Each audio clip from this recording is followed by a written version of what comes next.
سلام، وقتتون بخیر. به خبر این ساعت از یک خوش آمدید. روز گذشته نخستین روز مجمع بین المللی دوحه 2025 که با حضور هزاران شرکت کننده از 160 کشور آغاز شد. در حاشیه این نشست قطر بار دیگر بر نقش فعال خود در مسئله منطقه‌ای به ویژه افغانستان تاکید کرد. وزارت خارجه قطر اعلام کرده است که فیصل بن عبدالله النظام فرستاده ویژه این کشور با دکتر اسمت الله ایرگاشیف نماینده ویژه ازبکستان در امور افغانستان دیدار و دو طرف درباره تقویت همکاری‌های دوجانبه و بررسی آخرین تحولات افغانستان گفتگو کردند. قطر این دیدار را بخشی از تلاش‌های خود برای حمایت از صلح و ثبات در منطقه عنوان کرده است. این در حالی است که امسال یک نماینده از امارات اسلامی افغانستان به این نشست دعوت و قرار است امروز در یک میز گرد ویژه در مورد نقش افغانستان در اتصال منطقه‌ای با نمایندگان قطر و ازبکستان دیدار و دیدگاه خود را مطرح کنند. در ادامه تنش‌های سیاسی و نظامی و بازتماندن گذرگاه‌های تجاری میان افغانستان پاکستان، وزارت خارجه پاکستان بازگشایی این گذرگاه را منوط به سپردن تعهد از سوی امارات اسلامی برای آنچه او تهدیدهای تروریستی برخاسته از خاک افغانستان می‌داند تاکید کرده است. همزمان با این اتاق مشترک بازرگانی افغانستان و پاکستان میگوید که بازرگانان افغان روزانه میانگین 2 میلیون دلار بدل بسته ماندن گذرگاه‌های تجاری حق ترانزیت میپردازند. سلیمان اکبری.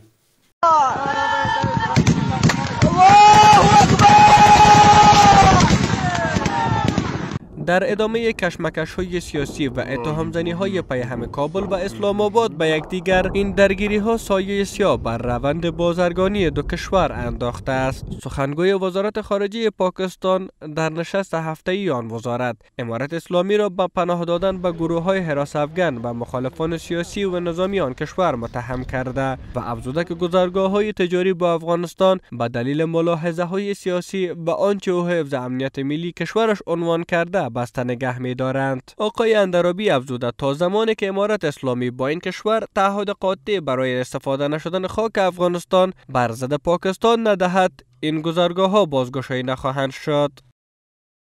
I have explained that in detail. It's border closures.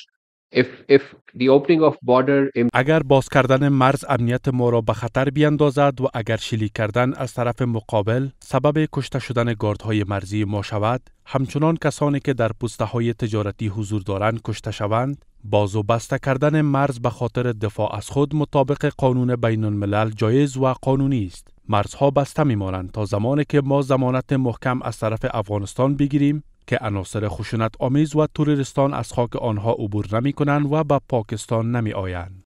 هرچند امارت اسلامی به تازگی در این مورد چیزی نگفته، اما پیشتر ذبیح الله مجاهد سخنگوی امارت اسلامی در پیوند به قصد وزارت تجارت و بازرگانی پاکستان برای بازگشایی این گذرگاه ها به منظور انتقال کمک های بشردوستانه سازمان ملل به افغانستان گفته بود بدون تضمین قطعی از سوی پاکستان برای استفاده نشدن از این گذرگاه به عنوان احرام‌های فشار سیاسی اقتصادی بر امارت اسلامی و حفظ حرمت بازرگانان دو کشور، این گذرگاه ها از سوی امارت اسلامی بازگشایی نخواهد شد. با این حال رسانه‌های پاکستانی به نقل از بازرگانان آن کشور گزارش دادند که از زمان بسته شدن گذرگاه‌های تجاری میان افغانستان و پاکستان، بازرگانان آن کشور به صورت میانگین روزانه تا 4 میلیون دلار زیان مالی را متحمل شدند.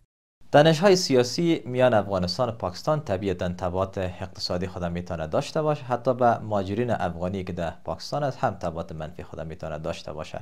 و ای که داد ستود افغانستان با پاکستان داشت و قطع شدن از این داد ستود هم به اقتصاد افغانستان میتونه اضرار وارد کرده باشه و هم به اقتصاد پاکستان. بنان ما توقع ما است که طرفین کنار بیان، هرچی سریعتر این معضل سیاسی را حل کرده باشن و از نگاه اقتصادی مثمریت مفیدیت را میان هم تعریف کرده باشن و به سود همدیگر میتونه تمام شده باشن.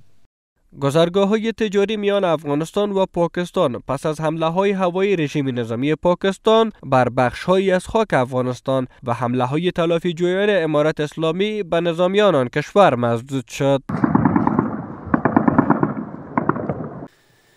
در پی بسته ماندن گذرگاه‌های پاکستان به افغانستان، غلام حسین مظفری والی خراسان رضوی تاکید کرده است که صادرات کالا از ایران به افغانستان 2 برابر شود. او گفت که برای رونق تجارت ایران به افغانستان در ماه جاری به هرات و کابل رفته بود. آقای مظفری روز گذشته در نشست شورای گفتگو دولت و بخش خصوصی خراسان رضوی برای افزایش صادرات کالا از ایران به افغانستان تاکید کرده است. یک نهاد خیریه داخلی برای 65 زوج جوان به منظور مبارزه با رسوم نادرست در ولایت لوگر مراسم عروسی دست جمعی برگزار کرده است. مسئولان این نهاد میگویند که هدف از این برنامه حمایت از جوانان و مبارزه با فرهنگ‌های ناپسند در جامعه است. در همین حال زوجه‌های جوان که روز گذشته مراسم عروسیشان را جشن گرفته‌اند تاکید می‌کنند که باید از ترویج فرهنگ‌های ناپسند جلوگیری شود. کردند. آنان می‌افزایند که برای هر زوج 240 قلم وسایل مورد نیاز زندگیشان را فراهم ساختند. استفاده تر غارگی پوری تر گوتمی پوری تر دستبند پوری تر چیک پوری تر وژوالی چی یعنی نه لزوم تر ساعتانو پوری هر شی مرته تنظیم کړی دی. سوره خوند کوي راځي نکاح آسانه ارزانه کوي هر ځوان ته د واده کولو حق د خوشحالي کولو حق د اولاد راوړلو د کور د جوړولو حق د سکون حق ورکوي. از سوی مسئولان حکومتی نیز برای جلوگیری از فرهنگ‌های ناپسند تأکید کرده و میگویند که در این زمینه اقدام‌های جدی روی دست گرفته شده است. آنان از بزرگان قومی می‌خواهند تا در مبارزه با فرهنگ‌های ناپسند با حکومت همکاری کنند.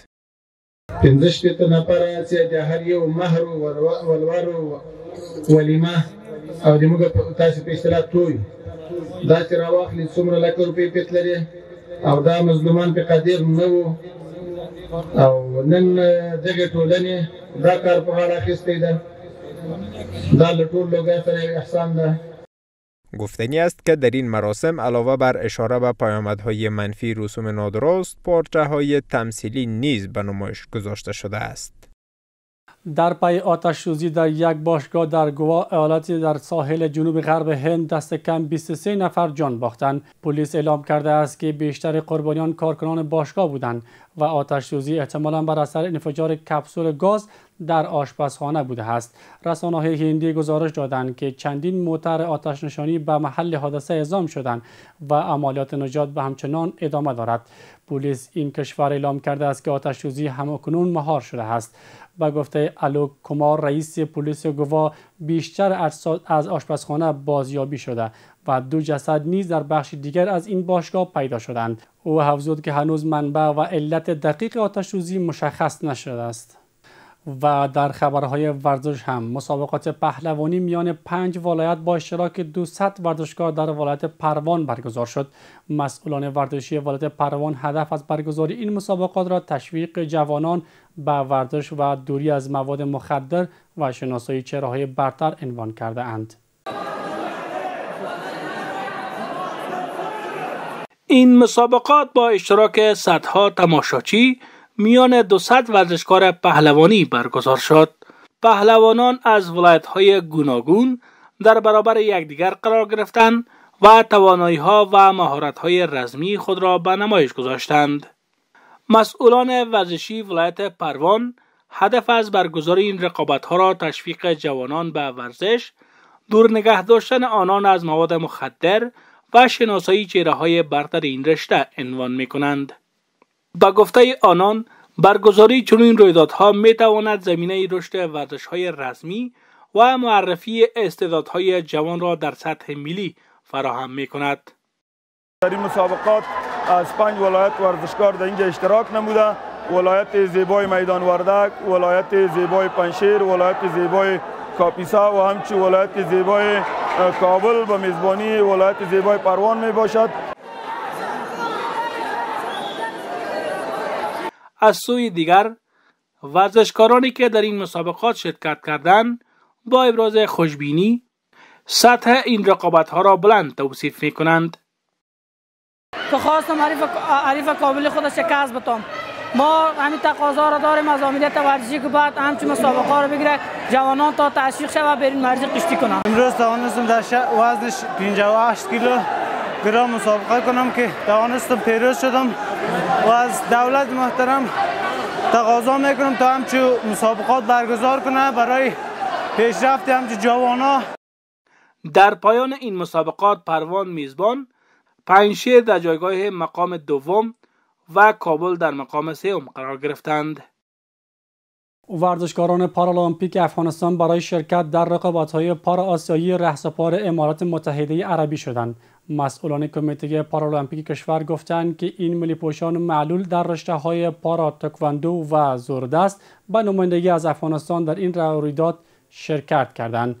در بخش‌های پارا تکواندو و زوردست علیرضا احمدی، هجران رضایی و نعیم نوری نمایندگان کشور هستند. این رقابت‌ها از هفتم ماه روان میلادی در شهر دبی امارات متحده عربی آغاز می شود. این بود مجموعه خبری این ساعت. تا دیدار دیگر، بدرود.